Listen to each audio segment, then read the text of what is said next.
Hello friends, ఈయన చూసారా? ఈయన పేరు రాజు ఫ్రెండ్స్. ఇతర భార్య పేరు విజయ. ఈ అమ్మాయి పేరు ఏందనంటే కారుణ్య. ఈయనకి 30 లక్షల రూపాయలు అప్పులు ఉన్నాయి అని చెప్పి వేరే వాళ్ళకి ఇప్పించాడనమాట. వాళ్ళు ఇవ్వలేదు. దానివల్ల ఏందనంటే ఈయనకి ఆ అప్పు ఏందనంటే ఇతని మీద పడింది.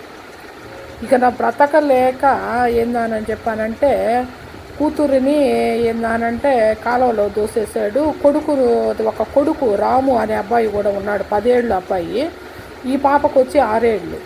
అబ్బాయిని ఏందనంటే కాలువలో దూసేసాడు, ఈ అమ్మాయిని కూడా కాలువలో దూసేసాడు. కానీ ఈ అమ్మాయి ఏందని చెప్పానంటే చనిపోయింది. అబ్బాయి కొద్దిగా పెద్దోడు కాబట్టి ఆ గుట్టలు అవి పట్టుకొని ఎట్లాగో అబ్బాయి పైకి వచ్చాడు. పైకి వచ్చిన తర్వాత అక్కడ వాళ్ళు ఏందని చెప్పారంటే చూసిన వాళ్ళు ఏంది సంగతి అనంటే ఇట్లా మా నాన్న మమ్మల్ని దోసేసాడు, మా చెల్లెలు కూడా ఏందనంటే ఎట్లా పోయిందని. ఇప్పుడు అమ్మాయి బాడీ కనపడి కానీ ఇతను దోసేసి వెళ్ళిపోయాడు ఫ్రెండ్స్. ఏందని చెప్పానంటే కానీ ఇతను చనిపోయాడని తెలియదు, బ్రతుకున్నాడని తెలియదు. కానీ రాము అనే అబ్బాయి మాత్రము బ్రతుకున్నాడు, ఈ కారుణ్య అనే అమ్మాయి మాత్రము చనిపోయింది.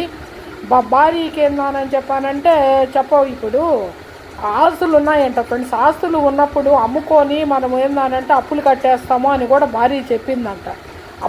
ఇప్పుడు ఆస్తులు అమ్మితే పొరుగు పోద్ది, దానివల్ల ఏందనంటేను అట్లా ఇప్పుడు పిల్లల్ని చంపితే పొరుగు పోదా ఫ్రెండ్స్. ఏందనంటే ఒక ప్రాణము తీయడానికి అసలు ఎవరిచ్చారు ఈయనకి హక్కు? ఏందనంటే ఇప్పుడు ఆస్తులు ఉన్నోళ్ళే పెరగరు కదా. ఏందనంటే ఇప్పుడు భార్య ఏమో చెప్పిందంట, లక్షణంగాను బంగారం లాంటి బిడ్డలు ఉన్నారు మనకి, వాళ్ళని చూసుకుంటా ఏందనంటే ఆస్తులు పోతే పోయాయి, అవి అమ్మేసి అప్పులు కట్టేస్తామో మనం హ్యాపీగా ఉందామని. అతను ఏం లేదు ఫ్రెండ్స్. సబ్స్క్రైబ్ చేయండి ఫ్రెండ్స్. ఓకేనా? ఓకే.